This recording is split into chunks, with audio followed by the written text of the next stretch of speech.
పుట్టినరోజు మరి బాలల దినోత్సవం పురస్కరించుకొని 71 సహకార వారోత్సవాల సందర్భంగా ఈరోజు పెద్దకుంట సహకార సంఘంలో మిత్రులు సింగిలోండ చైర్మన్ సంపత్ గారు జెండా ఆవిష్కరించడం జరిగింది.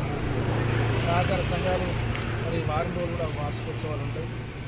ఆనాడు ఏ బ్యాంకులు ఏవి లేనప్పుడు కూడా మరి సహకార సంఘాలు రైతులందరూ కూడా కలిసి వాళ్ళు ప్రత్యేకంగా వాళ్ళ సంఘాలు ఏర్పాటు చేసుకొని ఆ సంఘాల ద్వారా రైతాంగాన్ని పెట్టుబడి ఇచ్చే విధంగా పెట్లేరు ఇచ్చే విధంగా రైతులకు లోన్ ఇచ్చే విధంగా ఆనాడే చాలామంది పెద్దలు మంచి ఆలోచనతో సహకార సంఘాలు ఏర్పాటు చేసినవి. మనందరం కూడా ఏ రాజకీయ నాయకుడైనా ఏ ప్రభుత్వాలైనా కూడా రైతాంగాన్ని సేవ చేస్తేనే మరి రైతు బాగుంటేనే రాజ్యం బాగుంటుందని మరి వెనుక నుంచి కూడా మన సమాజంలో కూడా పెద్దలు కూడా చెప్తా ఉన్నారు. అందులో భాగంగా గ్రంథాలయాలు ఉండాలి, సహకార సంఘాలు ఉండాలి. ఏ బ్యాంకులైనా కూడా కోటీశ్వర్లకు లోన్ ఇస్తే తప్ప మరి రైతును పట్టించుకోరు. మరి సహకార సంఘాలు ప్రతి రైతును కూడా ఇలా ఎల్టీ లోన్ కావచ్చు, ట్రాక్టర్ లోన్ కావచ్చు, మరి రైతుకు ఏదైతే అవసరం ఉంటుందో ఆ లోన్లు ఇచ్చే విధంగా ఈరోజు ఎడ్యుకేషన్ లోన్ ఇచ్చే విధంగా బ్యాంకులకు నీట్గా ఈరోజు సహకార సంఘాలు మరి డెవలప్ అయినాయంటే మనందరం కూడా ఆలోచన చేయాల్సిన అవసరం.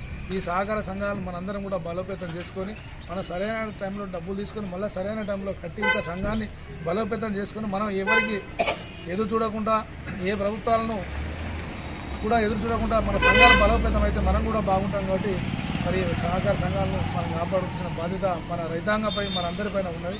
అందులో భాగంగా ఈ సహకార వారోత్సవాలు వారం రోజులు జరుగుతాయి. కాబట్టి మరి ఈరోజు మరి నేను కూడా మా మిత్రుడు తెలంగాణ రావడం జరిగింది. మా సహకార సంఘ అధ్యక్షుడికి వైస్ ప్రెసిడెంట్కి మరి గౌరవ డైరెక్టర్లకు ఇక్కడికి వచ్చిన రైతాంగం కూడా ప్రత్యేక అభినందనలు తెలియజేస్తాను.